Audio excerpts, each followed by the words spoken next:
இயேசுவுக்கே புகழ். இயேசுவில் பிரியமானவர்களே, இன்று நம் ஆண்டவர் 1 கொரிந்தியர் 1 27 இவ்வாறு நம்மோடு பேசுகின்றார். கடவுள் ஞானிகளை வெட்கப்படுத்த மடமையென உலகம் கருதுபவற்றை தேர்ந்து கொண்டார். ஆண்டவர் நம்மை உலகத்தின் பார்வையில் பார்க்காமல் தன்னுடைய பார்வையில் நம் ஒவ்வொருவரையும் பார்க்கின்றார். என்று மிகவும் அருமையான வார்த்தையினூடாக எம்மோடு ஆண்டவர் பேசுகிறார். உலகத்தின் பார்வையில் அறிவாளிகள், படித்தவர்கள், செல்வந்தர்கள் என்போர்தான் முக்கியமாக பார்க்கப்படுகின்றனர். மதிப்பு கூறியவர்களாகவும் இருப்பார்கள்.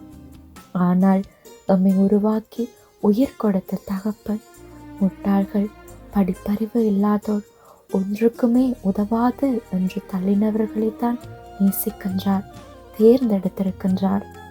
இன்று உலகம் உங்களை பார்த்து முட்டாள் என சொல்லலாம். கூட பழகினவர்கள், சொந்தங்கள் நீங்கள் ஒன்றுக்குமே பிரயோஜனம் இல்லை, ஆகாதவன் என்று உங்களை தள்ளி வைக்கலாம். அது எதற்குமே வருத்தப்படாதீங்க. அடுத்தவங்க உங்களை விட அறிவாக செயற்படலாம், எல்லாம் தெரிஞ்சது போல இருக்கலாம். உங்களை மட்டம் தட்டி அவர்களை உயர்வா கதைக்கிறாங்களா? இதை குறிச்சும் மனமுடைந்து போகாதீங்க. ஆண்டவர் சொல்லுகிறார், ஞானிகளை வெட்கப்படுத்த மடமையென உலகம் கருதுபவற்றை தேர்ந்து கொண்டேன் என்று. வலியோரி வெட்கப்படுத்த வலுவற்றவை என உலகம் கருதுபவற்றை தேர்ந்து கொண்டேன் என்று. அதனால நீங்க ஒன்றுக்கும் கவலைப்படாதீங்க.